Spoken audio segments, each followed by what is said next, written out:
Solution. Basically क्या कहा जा रहा है, एक एक्सटीरियर एंगल्स, मतलब ये जो देख रहे हो आप, ये एक ट्रायंगल है और इसका एक एक्सटीरियर एंगल किसके है, मान लिया इन दोनों एंगल के इक्विवेलेंट के बराबर है, ए बी सी और ये डी, हमने मान लिया इसको डी। तो ये एंगल ए एंगल बी बराबर है एंगल सी के, मतलब सी के नहीं ए सी डी के। तो एंगल ए सी डी आपका बराबर होगा angle A plus angle B के। ये बात कही जा रही है ना, इतनी बात हमारी कही जा रही है। अब ये दोनों मान लीजिए एंगल बराबर है, वो कह रहा है, तो ये एक्स होगा, ये भी एक्स होगा, और ये हमें दे रखा है एक्सटीरियर एंगल 105। कितना दिया है, 105 डिग्री दिया है। तो अब देखो ये क्या होगा, तो ये हो गया 105 बराबर एंगल एक्स, मतलब एक्स प्लस एक्स कितना हो गए 2x बराबर 105।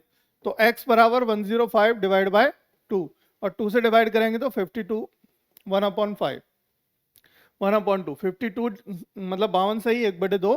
तो x बराबर हमारा निकल के आ गया कितना, x is this implies x is equal to 52 1/2, इतना आ गया। एक एंगल इतने का होगा, एक एंगल हमारा इतने डिग्री का होगा, ठीक है। तो इस तरीके से हो सकता है। तो अभी हमारा देखोगे, ध्यान दोगे तो ऑप्शन नंबर बी इसके अनुसार ठीक हो गया। मतलब एक एक्सटीरियर एंगल्स क्या होता है, और ये एक प्रॉपर्टी होती है। कौन सी प्रॉपर्टी होती है हमारी, कि इस एक्सटीरियर एंगल जो होता है वो इक्वल होता है किसके, सम ऑफ इंटीरियर अपोजिट एंगल्स के, सम ऑफ इंटीरियर अपोजिट एंगल्स के इक्वल होता है एक एक्सटीरियर एंगल, ठीक है। अगर इसका प्रूफ करने को आ जाए तो आप वो भी करके आ सकते हो, वो भी मैं बता दूंगा कैसे करना है। अगर ये प्रूफ करने को आ जाए कि exterior angle is equal to interior opposite angles के सम के इक्वल होता है, इसको आप प्रूफ करो, तो कैसे करोगे, तो आप कर सकते हो बड़े आराम से। देखो कैसे करेंगे, बता दूं, देखो कैसे करेंगे।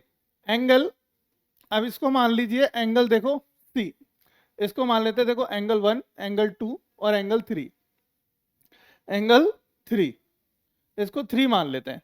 तो angle 3 plus angle A C D बराबर होगा किसके, 180 डिग्री के, लीनियर पेयर ऑफ एंगल्स है ना, बराबर होगा। और हम ये जानते हैं कि देखो एंगल सम प्रॉपर्टी, यानी angle 1 plus angle 2 plus angle 3 बराबर होता है 180 डिग्री। तो इक्वेशन नंबर 1 इक्वेशन नंबर 2, इन दोनों को हम इक्वल कर दें, from equation number 1 and 2, from 1 and 2।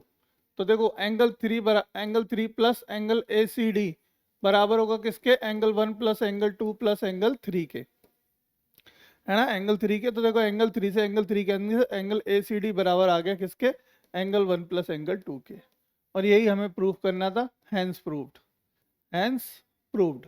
तो इस तरीके से आप प्रूफ भी निकाल सकते हो इस बात का। ये जो बात हमने बताई है कौन सी, कि ये बराबर होता है इसके, ठीक है, वी नो, आप लिख सकते हो इसको, वी नो दैट,